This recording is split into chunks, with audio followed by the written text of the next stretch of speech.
Bonjour.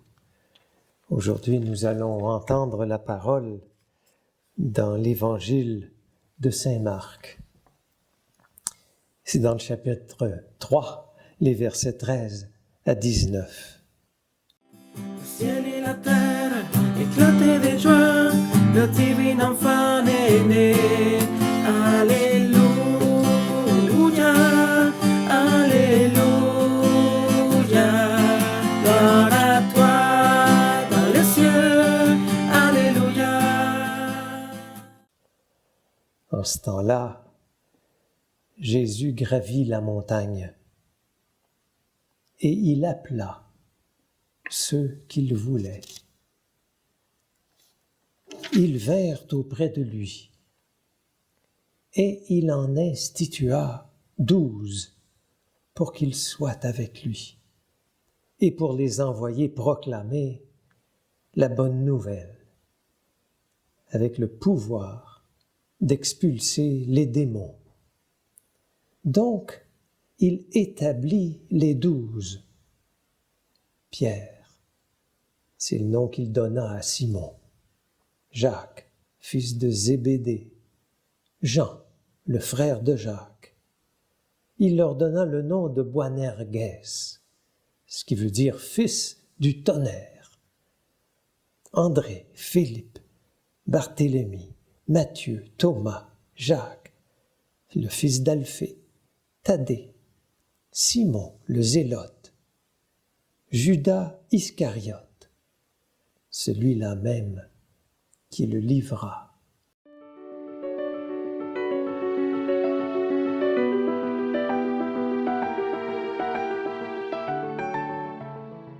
Saint Marc nous dit que, avant ce moment où il invite ses disciples dans la montagne, Jésus guérissait les malades affluaient vers lui. Il était donc très pris à soulager les souffrances qui étaient autour de lui. Mais on dirait que Jésus a besoin d'un moment où, en quelque sorte, il quitte la foule. Et ça me semble important pour pas qu'on devienne des personnes hyperactives. Jésus apparaît pas hyperactif. Il sait quitter la foule, même s'il y a de grands besoins. Et Marc nous dit que Jésus gravit la montagne et il appelle ceux qu'il voulait.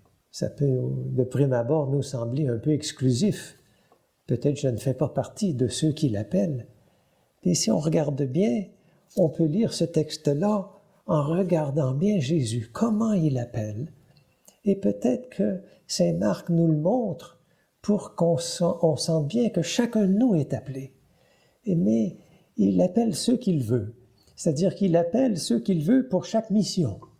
Et donc, ça nous oblige en même temps qu'on regarde le geste que Jésus fait d'en appeler 12, à voir comment il m'appelle moi et comment il me veut pour quelle mission.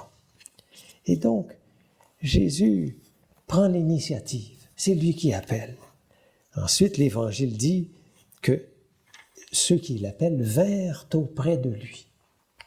Donc, on voit bien que l'initiative est maintenant du côté de ceux et celles qui sont appelés. Et donc, c'est un mouvement, un appel demande une réponse. Et ça implique notre liberté. Le texte nous dit, donc, ils vinrent auprès de lui, et le texte dit, il en fit 12.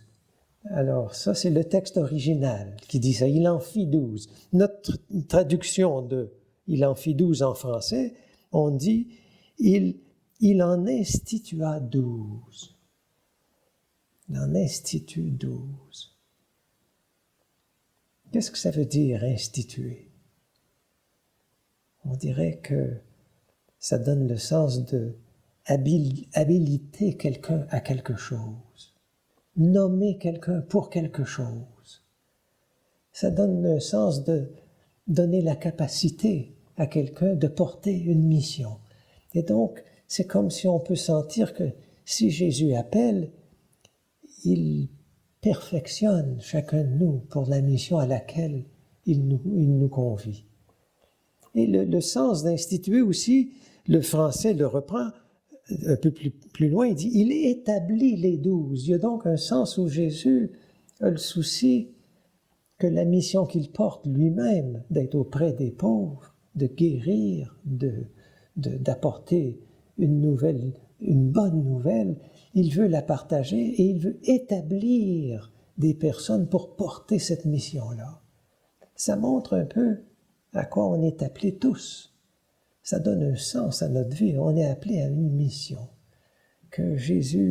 à laquelle Jésus veut nous appeler, pour laquelle il veut nous capaciter, nous établir.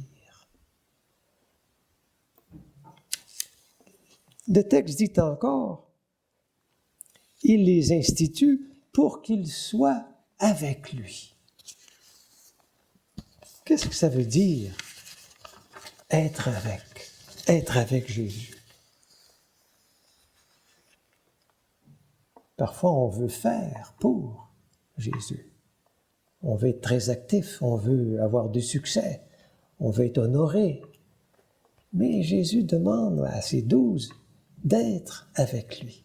D'une certaine façon, c'est autre chose qu'il vient chercher dans ses disciples, leur capacité d'être auprès de lui. C'est quoi être avec? C'est d'écouter.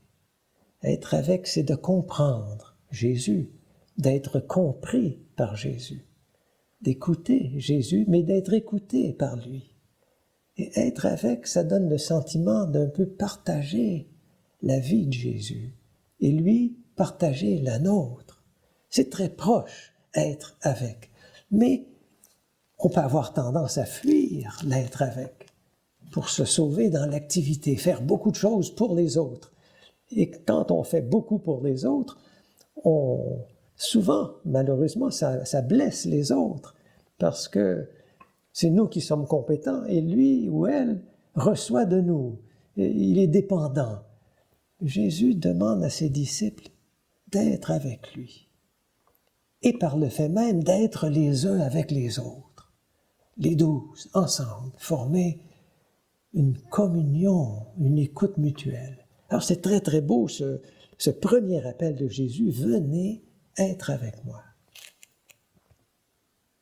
Ensuite, le texte de saint Marc nous dit, il les institue pour qu'ils soient avec lui et pour les envoyer proclamer la bonne nouvelle. La mission de ces 12, c'est de proclamer la bonne nouvelle. Mais de nous tous aussi, à la suite des 12, c'est aussi notre mission de proclamer. Mais comment proclamer une bonne nouvelle? C'est pas facile. Moi, je sens souvent, je peux être auprès de certaines personnes, et quand j'écoute, je trouve difficile ce que j'entends, ce qu'elles portent. Et parfois, j'ai pas une bonne nouvelle à annoncer, parce que je trouve ça difficile ce que la personne porte. Mais peut-être que Jésus permet parfois qu'on soit avec quelqu'un. On n'a pas à donner la réponse à quelqu'un. La bonne nouvelle, il ou elle va la trouver, mais il nous demande d'être avec elle. Il y a beaucoup de façons de donner une bonne nouvelle. Parfois, je n'ai pas une bonne nouvelle à annoncer, moi, personnellement, ou je ne suis pas dans l'humeur pour ça, mais je peux me donner à une communauté qui, elle, est pleine de vie. Et donc, la bonne nouvelle vient plutôt de la communauté pour laquelle j'aime me donner.